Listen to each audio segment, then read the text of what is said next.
Smurf going to try and get out of here before Fantasy and Sicko can chase him down, but the stun on top of Tobacco plus the power shot takes him out. K-Phony comes back in from the side, takes out Taborson, who was alone, and now it's a 3 versus 2. Sicko's going to run right into Smurf. Smurf's going to combo him, and Sicko's going to sheep him off, but Smurf can now pursue. Helix is really low on mana. Fantasy comes in, gets off 1 stun with the Enchant Totem. Smurf going to take a good amount of damage, but he's changing to Strength. Can he get out of here? No, he can't. The Echo Stun to finish him off. And they end up picking Smurf off after all of that, perhaps a little bit of an over-aggression, turning back towards the rest of the team after taking down Taborson. And now Helix, Sicko, and Fantasy are to push onto the base. And the tower is sitting around half health. Going to pop off the Edict, and it's going to go down pretty quickly, but the Glyph is used in response. That comes from Invoker. Rolo's in the area, but he can't come forward because he will be picked off pretty easily. Pops off that Crystal Nova. Now Tobacco going to look for an opening. Deafening Blast perhaps going to come after this Cold Snap. And now Sicko going to get Frostbitten. He may be in trouble. Tobacco going to get hit by that Sheep, though. Take a good amount of damage from that power shot, but 2 deaths. 2 are killed as Whitebeard TP's in from behind as well, and now Fantasy has to retreat out of here. He's going to try and TP. Can he get out? Do they have anything to interrupt him? No, nothing off cooldown, so he will get out of there, but 2 kills still. Nice for JT. They lose their tier 3 in the middle lane, but they still keep both of their Raxes full health.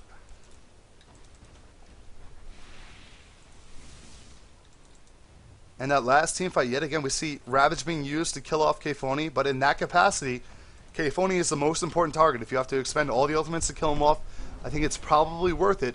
However, the way it was timed, perhaps he could have had an opportunity to use it in a teamfight capacity if he hadn't used it there. I'm not sure K-Phony was going to get away from that, but still, nonetheless, that was the most important kill to ensure. So you have to do what you have to do when you're on the tide. It's not easy to pull the trigger. And now K-Phony is going to push the bottom lane. He has the Lincolns up as well, going to make him even more difficult to take down. He blinks away. It's going to make him more resilient to the shotgun combo, for sure. TP into the middle from K-Phony. He's going to blink out immediately after he pops off the march. And Derp is able to pick up a Blink Dagger. Maybe this will provide better openings for him. Tobacco, 3,200 gold in the bank, so he had to buy back in the last fight. Pushes him back if he's trying to get that Aghanims. Or if he's trying to go for a damage item, I don't know. We see a blink forward by K-Phony. He may put himself in a bad spot. Can he get interrupted here? He's going to run into him, but he does have the Lincolns anyway, so it looked like he would have made it out there even if the Adaptive Strike was popped. Now Tobacco and Whitebeard are going to take damage from the March Machines. And we see Smurf can continue to farm on. Gold per minute, 567. It looks like Tinker still leading the way decisively.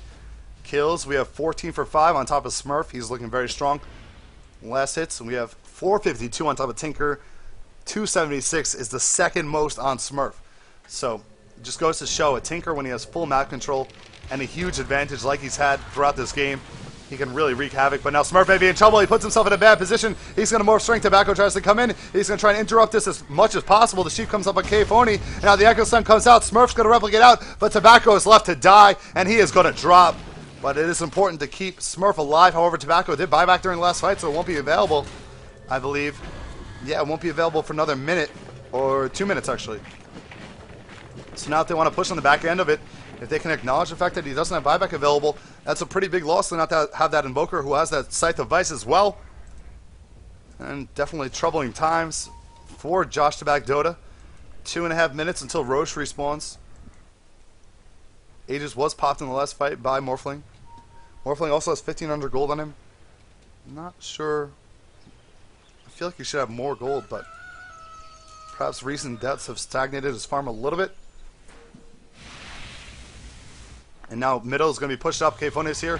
40 seconds until Invoker comes back. And the rearm is going to take down the wave so quickly. And they're going to go ahead and try and go down this Rax. They know the Glyph is not available as well. So Rolo is here in the area. Ravage comes in though. Great one by Derp. It's going to catch up all 4 heroes. And they're in a lot of trouble. The Fisher comes out to try and delay it. Morphling comes into the middle of the fight. Helix, one more hit. He's dead. Taborson in a bad position. He's going to be in trouble as well. Tinker and Leshrac are both down. The Frostbite on top of Venomancer. He's going to drop. Gush on Sicko. The auto attacks to follow. Windrunner going to windrun away. She's not going to escape though. Or will she? A good shackle may just buy her some time to get out of here with her life. And a buyback comes out from Tinker instantly. He jumps back into the middle of the fight. K-Phony may be in trouble. The Smurf's going to eye him up. Can he take him down in time? The Gush on top of him, and K-Phony's going to take a lot of damage to Sunstrike to try and finish him off. And down he goes, and Boker gets the last hit. But the Shackle going to catch Smurf off against the tree. He's strength morphing as quickly as possible, and he's surviving. He's not going to have another waveform up for the moment, but now he's able to take down Shaker and Sicko, and it ends up being a double kill for Smurf after all of that. And now buyback is not available for Tinker. Roshan's going to be up in a minute. And it looks like this is another huge opportunity for JT to get back into this. Well played. Oh, man. And Tinker buying back and coming in aggressively. It was a little bit of an overextension after the fight was done. And Smurf didn't take much damage, if any at all, during the course of that fight. So they caught him down there. They drained him down to around 1/10 of his health. But then he started strength morphing, and it just became so much more difficult to take out. And they were focusing all of their resources on trying to finish him off, and then he came back with a vengeance, took out the Shaker, took out the Windrunner, and of course Tinker dropping for the second time. He's down for 45 seconds for real, and now Josh Tabak Dota are going to claim this tier 2 tower in the middle lane, and they can retreat out the back end of this and pick up a Roche as well if they want to. Smurf's going to pull out of here. He has 3,500 gold in the bank after that last encounter, which is really impressive considering I checked him about a minute ago and he had 1,500 gold. And now here it comes, the Roche attempt. We do see 2 braces up on Rolo. It looks like he's been living large recently. He's able to finish up treads and a couple of sets of bracers. And now Roche is going to be taken down easily. 18 seconds still on both Tinker and Windrunner. So free for them. And Smurf is getting to that point where 53 minutes into the game, Morphling is the hardest carry in the game. And sooner or later it's going to pay dividends. And it looks like in that last fight it did. The damage from Tinker is going to be increasingly less and less reliable because Morphling just gets continuously that much bigger. And now 4,000 gold in the back of Morphling. If he wants to go for something like a Butterfly next, he can definitely work towards that. He also has the Aegis, so their next engagement is going to be pretty safe. And that Ravage from Derp was immaculate. He jumped into the middle of it, caught off 4 heroes, but 3 heroes were so close together that all the AoE spam coming out from the Dire squad was hitting for full force on the majority of the enemy team lineup. And just couldn't have been much better. Derp redeeming for any poor Ravages or even the missed Ravage before with that Ravage in a big way. And they can't even put damage on these Raxes. The Raxes are still untouched. And this is the problem that you run into if you can't close. Tinker had full control of the game for 40 minutes, but now it looks like Morphling is taking over. Windrunner does pick up a BKB. I think she used it during the last fight. Actually, I can confirm that by just hovering over it. Yes, she did. So, had that BKB there. Pipe is up on Venomancer. Earthshaker, nothing really going on. We have Tobacco picking up the cheese. Also picks up a BKB, so opts for that instead of the Aghanims. Rolo, still at full support duty. We already talked about our bracers. Smurf going to sit on that 4,400 gold for a while. Needs that buyback money. And now Derp also has a Perseverance, so perhaps going towards a Linken's or a Refresher. It's probably going to be a Refresher, actually. Linken's wouldn't make any sense. Now in the middle lane, K-Phony's going to try and bring the lane up. He's going to spam off a lot. And back off yet again. So back to the old antics. Trying to get some advantage by keeping the waves in your favor. But now Roche being down for another 9 minutes or so. It looks like Josh Tabak Dota have the option to try and bring the fight to their opponents if they want to smoke gank up. But it looks like, wait, we still have Suits on the forward foot. Sicko as well as the rest of the team trying to bait out a fight here. The smoke on the back end of it to Borson, Leshrak, and Shaker all here smoked up. Sicko trying to be the bait. Will Josh Tabak Dota bite? Ooh. Now Smurf on the top lane. He's going to run to K-Phony. But nothing's going to come out from that. And the bottom lane is going to continue on. Let's check out our graphs and see how they changed after the last fights. Look at that. From 10,000, we dropped down to around 6,000. It's coming back a little bit as the farm is being resumed by Tinker in the lanes. And definitely has an advantage in that regard. But now experience is over 10,000 in favor of the Dire squad. And Derp going to take some rocket spam as they're going to try and push on into the base. And this tower is taking damage. It's sitting at 147. Glyph is available. And do they want to fight here? Is Derp going to jump in the middle of this? Jump is available now. It looks like they want to smoke and come out of the base, though. Whitebeard marks the map. He wants to rotate around, try and catch them from behind. Tinker going to TP away. This is a good opportunity to try and engage on it. They don't know he's not there. Actually, they do. The ward is a nice placed ward. Is going to spot him off. And if the engagement wants to come out from Derp, it could be crucial. The smoke is up. Derp's going to run in, and this could be big trouble. Looks like the Radiant are hesitantly backing up a little bit.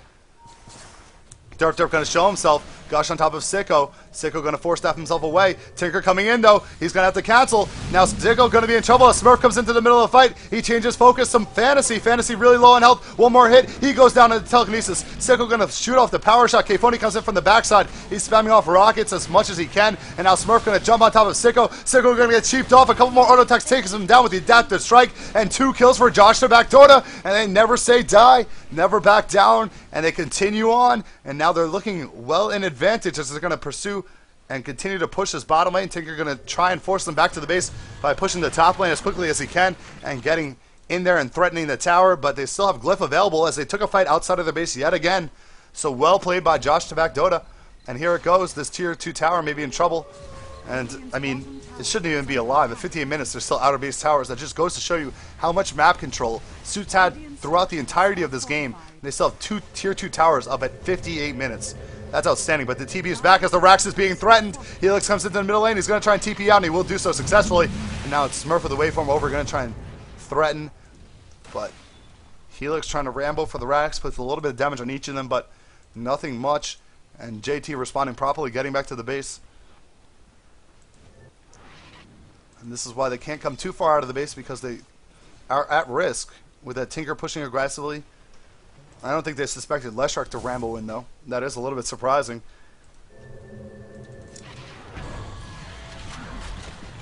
I think we may slow down yet again. I think both teams want to play this carefully. Best of ones, very tricky scenario. And now we're already going into around the 60-minute mark. This is the Fnatic Raidcall Play Dota 2 Cup number 5. I'm NYJohn, your shoutcasting host. Thank you to Fnatic and Raidcall, or Fnatic Raidcall, for letting me shoutcast this one. It's been fun thus far. And Josh Tabak Dota, I've been pulling it back slowly but surely against Suits, a squad from Australia. Josh Tabak Dota, the North American team, trying to make it work after taking out a ton of prominent teams in this tournament already. We'll see what they can manage here. Keep putting up wise wards so they have eyes on any lane that's going to be pushed. And now it looks like a little bit of reluctance to continue on forward coming out from the Radiant squad. Helix sitting on 3,000 gold. He's back a little bit, and he has to save that for buybacks for the most part. Fantasy, nothing really going on him. He has that full support role, or the side support as well. Now Venomancer, nothing going on him for farm. And Windrunner, 1,000 gold in the bank. She doesn't have enough for buyback yet, so she's going to get the farm. She needs to farm up a little bit. Well, Tinker has 2,800 gold. Could get rid of that Soul Ring and purchase up. I'm not even sure what he want to go for. I guess with that mana pool like 2,100, he could go for even a Dagon if he wanted to. Just kidding, he wouldn't go for a Dagon. But he could definitely go for, did he sell off his Null, his, whatever it's called, the Lincolns, and buy a Black King bar? What is going on? He totally sold off his Lincolns and bought a Black King bar. I think he had a Lincolns. Maybe I'm just seeing things. I'm pretty sure he did. Wow, interesting choice there. Now Sicko invisible on top of this dire squad. Going to try and find an opening. No, instead he's just going to back off, be a little bit careful. And it's lucky they don't have any sentries there. There have been a lot of sentries up throughout the course of this match, and a little bit of risk of taken by Sicko coming forward that far.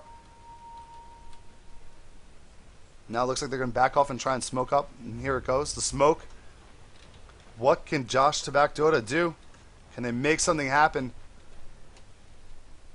away from their base and try and turn it into perhaps a forward push or something along those lines? And they're trying to rotate into the jungle. They will find Sicko if they do so. Oh, and the Replicate's going to run into him. He's not going to come to it, though. Instead, Sicko's going to back off. Now they're going to fully rotate in. Smurf going to back off a little bit as well. He's going to go to farm the lane. His Replicate is here so he can be present if he needs to be. Now Rolo and Whitebeard going to back off as well. So everybody content with leaving. The aggression is thwarted as the full Radiant team backs up to around their base. But the pace of the game right now is going to be in favor of Smurf. And Smurf now picking up Messerschmitts. So going towards probably a heart could also be... No, he has a unique modifier, so it can't be... Can be combined with Lifestealer. So perhaps I'm wrong. It could be a Satanic maybe. I think it's going to be a heart though. Once again, thank you for joining me. I know this game has slowed down a little bit, but it's very interesting. Like I said, $500, winner takes all. This is a semifinal, so the winner of this goes to the final. The final will be best of 3, to my knowledge. Okay, Phony going to come into the middle lane. Spam off, take down the wave. And it looks like the Radiant are going to consider going forward yet again. What's the timer on Roche? 2 minutes. Till Roche is back up, he'll have another cheese and Aegis. Neither of which have been used by JT quite yet. Aegis is still up on Smurf. He does buy Boots of Travel somewhere in the middle of that. I don't know how I missed that. And Tobacco gets cheese on him as well. And now they're going to push through the middle lane a little bit. What are JT going to do? It's make or break time for Suits. So perhaps JT coming forward this far, maybe against their favor, but with the Aegis and the cheese, it's a decent risk to take, I'd say. And I mean, the pressure is definitely on Suits, but JT also needs to win fights in a forward position, and now they're bringing the lane forward. They can try and engage here. Derp's going to look for an opening. He'll keep his eyes open. Rocket Spam, though, going to come out and will hit on them. And now they're going to back off, head towards the Roche pit. Roche is going to be up in another 45 seconds. They want to get that extra cheese. That certainly will help out, as well as return the Aegis to Morphling. It would be devastating if they fight and lose when the Aegis goes off cooldown, or gets taken back, rather. So they want to play very cautiously. Regen Rune in the river going to be picked up by Smurf. Smurf going to head into the Roche pit. It's going to be up in a couple of seconds. Pings are coming out, though. The whole Radiant team are going to rotate here. Okay, Phony may blink forward aggressively. No, he's going to pop off Marching Machines. And this Roche could very well be the deciding battle of this game. We have Smoke coming in as well. Helix going to come forward. Tobacco pops off. Cold Step on top of K-Phony. Tobacco gets sheeped off. He's going to take a lot of damage, but he still has that cheese in his inventory. They pop off. BKBs on everybody. Derp's got to be a little bit patient to pop off. He has sheeped, and now the Ravage is going to come off. It's going to hit on Helix and Taborson. Tinker's already dead. Leshrac is dead. Crystal Midden drops, but Leshrac buys back. Can he get back into the fight? Taborson's going to go down. A couple more auto attacks to take him out. Blink forward by Whitebeard, and down he goes in the middle of the fight, though. We also see Tobacco is in the jungle. Can he pop off the cheese? There it is. He's back into this. K-Phony buffed back and came into the fight, and now Fantasy is here as well. They're able to take down Invoker. Invoker buys back immediately. Did they take down Morphling twice? They did. Or at least once. Yeah, they took down Morphling twice. So I missed the back end of the fight because I was watching Venomancer die, and I apologize for that, but it looks like Morphling died twice somehow, and Josh Tabak Dota looked like they started off so prominently, but the buyback and re-entry from Tinker definitely helped out the opposition. We can check out the buybacks. It looks like 1, 2, 3, 4, 5 buybacks during the last fight. And now Derp going to jump right on top of K-Phony and try and go aggressively on him. Smurf going to look for a shotgun combo. He's going to go on top of Helix. Helix does not have a BKB available. No, he does. He's just not popping it off. Telekinesis tosses him up in the air. Smurf is put into that sheep, but he still takes him out. And Sicko's going to drop as well. 2 kills. K-Phony's going to blink out of here. Can he get out safely? He's going to TV back to the base. And now a buyback comes out from Windrunner. Our 8th buyback. And now Roche is going to be attempted by JT. They should be able to take it out pretty easily. And buyback is not available for Leshrac for another 3 minutes and 40 seconds. So this is getting crazy. Buyback's coming full into play. And Tidehunter now has his refresher up. So we may see a double Ravage. He doesn't have Ravage off cooldown, though, for 55 more seconds. And it may be a wise decision to just pop the refresher right now so he can have it during this push. But he's going to wait. It's probably the better idea. I'm just thinking crazy talk. Now Tobacco, Whitebeard, Derp as well as Smurf, Rolo, the full squad from Just Tabak Dota are going to push into this middle lane. Leshrac still not up for 35 more seconds. No buyback available. This could be it. The final frontier is going to be the base. All game, the lead has been pretty much with that Tinker, but they haven't been able to take out Arax. And now Josh Tabak Dota are going to try and take out Arax for themselves. Sheep comes up on top of Smurf. Smurf going to be in trouble as he gets sheeped off. And now Derp's going to be shackled up as well. Whitebeard throws in a Fisher. Spam coming out. Derp's going to pop off that pipe. 13 seconds until he has his first Ravage. Or rather, he'll have both Ravages available in 13 seconds, but it looks like JT are content with backing off here. Just coming forward to test the waters, I guess, because they don't force any buybacks out of that. Interesting. And we do see Satanic up on Morphling, so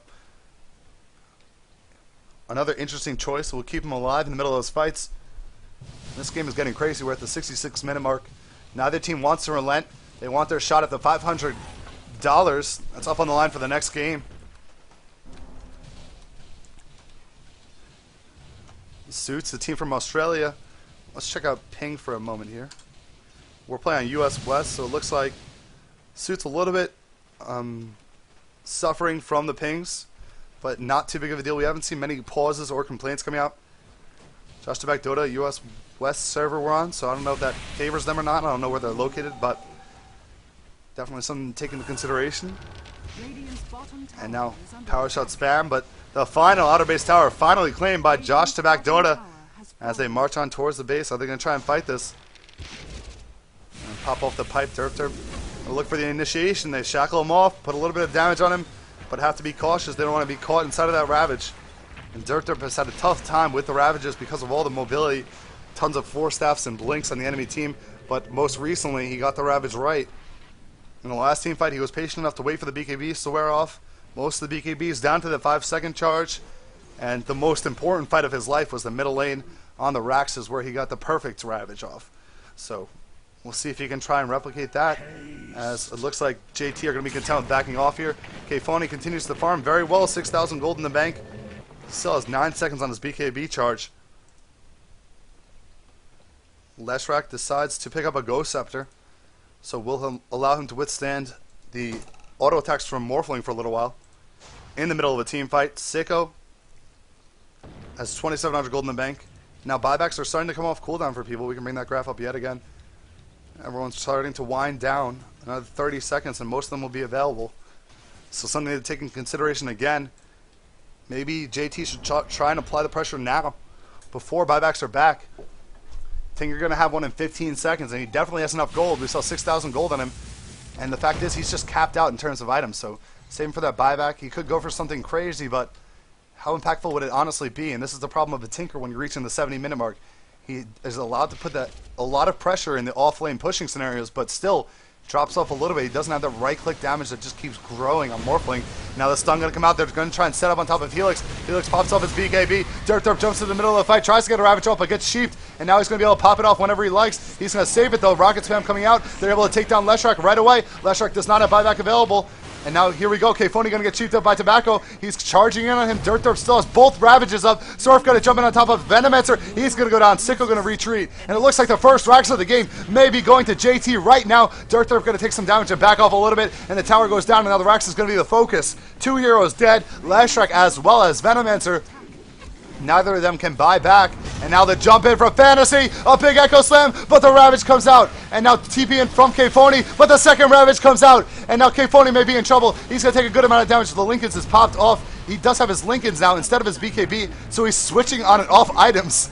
I don't even know what's going on, but he drops and he buys back as his buyback just comes off cooldown. And now he comes back into the fight. Smurf sitting pretty low on health, but still has Aegis. And the first Rax has been claimed by JT after Suits knocking on the door of the